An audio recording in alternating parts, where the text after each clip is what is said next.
The auction house smelled of old paper and shuang, disappointment worn into the floorboards by 100 failed dreams. Magnolia Barnes stood 7 feet tall in a room built for smaller sorrows, her shadow stretching across the auctioneer's podium like a prophecy written in geometry. The other bidders had already left. They always did when she entered a room. $5, she said. Her voice the texture of river stones turned smooth by grief. The auctioneer, a man whose mustache trembled with the weight of knowing better, hesitated. "Ma'am, the Harrow Creek Ranch is 340 acres. Surely you mean, I mean $5. She placed a $5 bill on the counter, crisp as November air, earned from selling her wedding ring that morning. "That's what the listing said. That's what I'm paying." The bill lay between them like a contract with something older than law. Outside, the Montana sky was the color of forgetting. Magnolia folded herself into her late husband's pickup truck, a vehicle that had loved him better than she'd been allowed to, and drove toward the ranch with the deed pressed against her chest. The paper crinkled with each breath, a rhythm that reminded her she was still alive, though she'd spent the last year wishing otherwise. Thomas had been dead for 13 months, 7 days and 4 hours. Not that she was counting. Not that she'd noticed the exact moment when his absence became heavier than his presence had ever been. The ranch appeared through the dust, like a memory surfacing from sediment. The main house leaned westward, as if trying to escape its own foundation. The barn doors hung open like a mouth caught mid-scream, and everywhere, in the tall grass tangled in the fence wire scattered across the porch, were dandelions. Thousands of them, a golden infestation of wishes waiting to be exhaled. Magnolia killed the engine and sat in the sudden silence, listening to the wind perform an autopsy on the broken shutters. That's when she saw it, a raven, impossibly large, perched on the barn's weather vane. Its feathers caught the dying light like oil on water, and its eyes, ancient, knowing, fixed on her with the intimacy of recognition. "Well," she whispered to the bird. To Thomas, to the universe that had made her a giant in a world of small doorways and smaller mercies. "Here we are." The raven tilted its head, waiting. The house breathed around her that first night, each creak a consonant in a language she'd forgotten she knew. Magnolia moved through the rooms like a ghost haunting her own future, her fingertips collecting dust that might have been someone else's abandoned time. In the kitchen, she found a calendar from 1987 open to October. Someone had circled the 31st and written in careful cursive, "Last day, last chance, last everything." The words made her sternum ache. She made coffee in a pot that belonged to strangers and stood at the window watching darkness thicken across the fields. The raven was still there, now perched on a fence post, its silhouette a punctuation mark against the failing light. Thomas used to say she looked at birds the way other people looked at stars, searching for patterns, hoping for guidance. He'd been right, though she'd never admitted it. On their 5th anniversary, he'd given her a field guide to Montana wildlife, and she'd cried because he'd seen her more clearly than she'd seen herself. The memory pierced her like a fishhook, sharp and sudden. That night, she dreamed of drowning in dandelion seeds, each one a day she'd wasted being afraid of her own height, her own hunger, her own heart's enormous capacity for wanting. She woke gasping, her hands grasping at emptiness.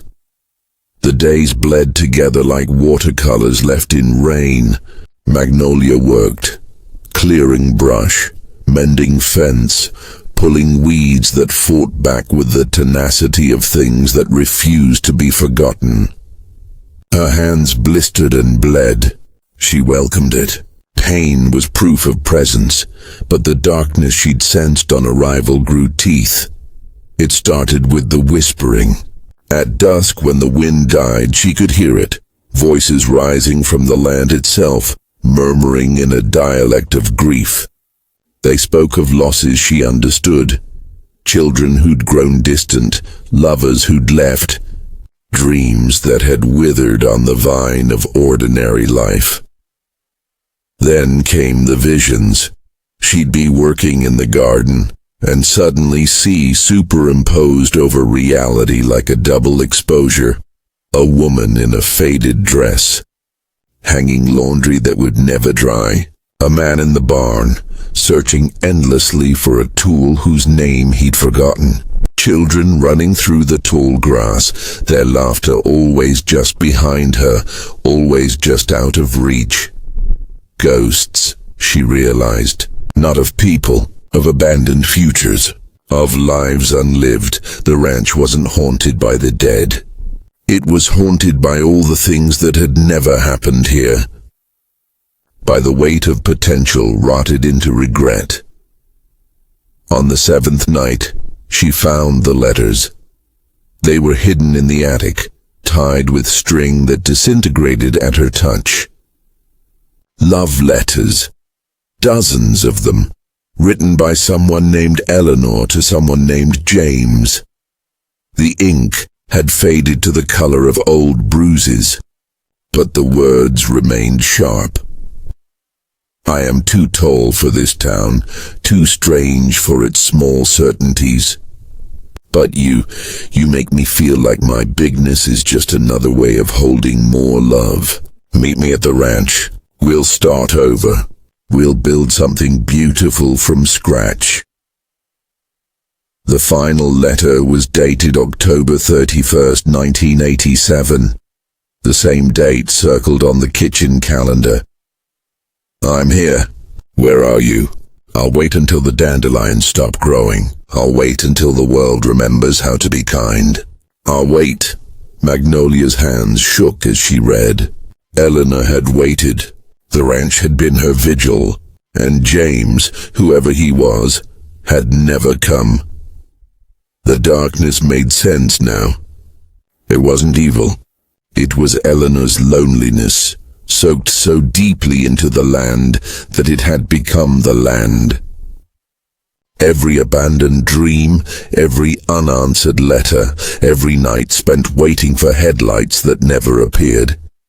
It had all calcified into a haunting. Magnolia understood. She'd been living her own version of this story, waiting for Thomas to come back, waiting for her life to feel less like an apology, waiting to feel small enough to fit into a world that had never been designed for women like her. That night, she sat on the porch with Eleanor's letters spread across her lap. The raven landed on the railing, close enough now that she could see her reflection in its obsidian eyes. I know what you are, she said softly. The bird ruffled its feathers, and for a moment, just a moment, she saw Eleanor's face in its place. Tall, strong, beautiful in her anguish, you've been waiting for someone to see you, to understand. The raven cawed once, a sound like a lock breaking open. The 8th morning arrived wrapped in fog so thick it erased the horizon. Magnolia woke with purpose singing in her bones, a clarity she hadn't felt since Thomas's funeral, when she'd stood by his grave and realized she was going to survive him. Whether she wanted to or not, she spent the day pulling every single dandelion from the property, not destroying them, harvesting them. She filled bucket after bucket with the golden heads, their stems bleeding white milk that stained her palms. The work was brutal, meditative, holy. By sunset, She'd gathered enough to cover the entire porch in a carpet of wishes waiting to be released. The raven watched from its perch, unmoving. As twilight painted the sky in shades of forgiveness, Magnolia stood among the dandelions and spoke to the land, to Eleanor, to the dark thing that loneliness becomes when it's been left alone too long. "I see you," she said, her voice carrying across the fields like a bell. "I see how you waited, how you kept hoping even when hope became its own kind of torture. I see how your love turned to haunting because you had nowhere else to put it." The wind stilled. The world listened, but Eleanor, her voice cracked and she let it. "He's not coming. And I think somewhere inside the space you've become, you know that. You've always known." The air thickened with presence. Around her, the visions began to materialize fully. Eleanor in her faded dress, James's absence like a hole punched through reality. All the ghost children of the life she'd imagined running circles through the gathering dark. "I know what it's like," Magnolia continued, tears streaming down her face. "To build your whole self around someone else's arrival, to make yourself small, or in my case to wish you could be smaller so you'd be easier to love. To wait so long that waiting becomes who you are." She knelt among the dandelions, her giant frame finally, beautifully, taking up all the space it needed. "But Thomas is dead, and James never came. And we're still here, Eleanor. We're still breathing, and that has to mean something." The raven spread its wings, and in that gesture Magnolia saw everything Eleanor had been, not just a ghost, but a guardian. She'd haunted this place not to trap others, but to keep vigil over all the waiting women, all the too tall daughters, all the hearts too big for the bodies that carried them. "You can go now," Magnolia whispered. "I'll remember you. I'll tell your story, and I promise, I swear on every wasted day, every unanswered prayer, I won't wait anymore. Not for Thomas, not for anyone. I'll live so loudly that your silence won't have died for nothing." She stood and began to scatter the dandelions, throwing them into the wind by the handful. Each one exploded into 1,000 seeds, 1,000 wishes, 1,000 possible futures released from the gravity of a single frozen past. The seeds filled the air like snow, like stars, like every kind of small, beautiful apocalypse, and as they fell, the darkness lifted. Not all at once. Darkness never leaves cleanly. But thread by thread, the haunting unraveled. The whispering stopped. The visions faded into the honest emptiness of a place waiting to be filled with new memories. The raven, Eleanor, looked at Magnolia one final time. In its eyes she saw gratitude, release, and something that might have been love if love could exist between ghosts and giants, between then and now, between the woman who waited and the woman who finally stopped. Then it flew, up and up, until it was just another dark speck against the darkening sky, until it was nothing, until it was free. Magnolia stood alone in a field of empty stems and watched until she couldn't see it anymore. Spring came to the Harrow Creek Ranch like a rumor of mercy. Tentative at first, then undeniable. Magnolia planted tomatoes where dandelions had been. She fixed the barn doors so they no longer screamed. She painted the house the color of Thomas's favorite shirt, a blue so deep it hurt to look at, which felt exactly right. She learned to live with her height the way the Cottonwoods lived with theirs, unapologetically, reaching for whatever light was available. Visitors started coming. Other women mostly, tall ones, Strange ones. Ones who'd been taught to apologize for taking up space. They heard about the giant widow and her $5 ranch, and they came seeking something. Understanding, maybe. Permission to be themselves. Magnolia gave it freely. She served them coffee and listened to their stories. And in the listening, she found the thing Eleanor had been searching for all along. Not someone to complete her, but witnesses to confirm she'd existed. That her waiting had mattered. That her love, even unreturned, had been real. One evening, as the sun set fire to the western hills, a young woman with Eleanor's height and eyes arrived carrying a shoebox full of old photographs. "I'm her great-niece," she said, voice trembling. "I found your address in her things. She left this ranch to the family, but we sold it. We didn't understand what it meant to her." Magnolia invited her in. Together they looked at the pictures. Eleanor as a child, all gangly limbs and fierce eyes. Eleanor as a young woman, standing next to a shorter man, not James, someone else, looking happy but hunted, as if she knew the happiness was temporary.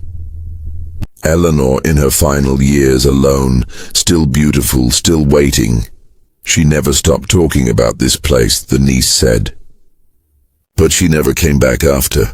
Whatever happened, she came back, Magnolia said softly, thinking of the raven, the haunting, the dandelions, in her own way. They buried the photographs in the garden that night, under a new apple tree Magnolia had planted. A memorial for a woman who'd turned loneliness into legacy, who'd haunted the world until someone finally understood. As they covered the shoebox with earth, a wind rose from nowhere, carrying the scent of dandelions, though it was the wrong season for them. The niece looked up, startled. "Did you feel that?" "Yes," Magnolia said, smiling through tears. "That's her, saying thank you, saying goodbye. The ranch cost $5, but the lessons, those were earned in blood, sweat, and the slow, painful work of learning to stop waiting for permission to exist." Magnolia Barnes still lives there. She started a garden that feeds half the county. She's written Eleanor's story and left copies in the local library, in the coffee shop, anywhere someone might need to read about a woman who loved too hard and waited too long and still, somehow, mattered. On quiet evenings she sits on the porch, rebuilt, strong, no longer leaning, and watches the sunset paint the mountains in shades of reconciliation. Sometimes she thinks about Thomas. Sometimes she doesn't. Both are okay now. The darkness never fully left the land. But it changed. It became rich, loamy, the kind of dark that things grow from instead of die into. She bought the ranch for $5. But what she inherited, the understanding that bigness is not a burden, that waiting can be a choice instead of a sentence, that ghosts are just love with nowhere to go, that was priceless. Eleanor taught her that. Eleanor and the raven and the dandelions and all the small dead things that learn to bloom again. Some stories haunt us, others set us free. Thank you for walking through this strange, aching, beautiful darkness with me, for bearing witness to Eleanor's wait and Magnolia's rebirth, for understanding that the things we carry, height, grief, love too large for the world's small spaces, are not curses but invitations to build bigger rooms. I wonder, which moment reached your heart the most? Was it Eleanor's letters, written in ink that faded but never lied? The dandelion exorcism, all those wishes finally released? Or maybe the ending when darkness learned to bloom? Tell me or don't. Either way, you've been seen. Your bigness has been witnessed, and that is enough.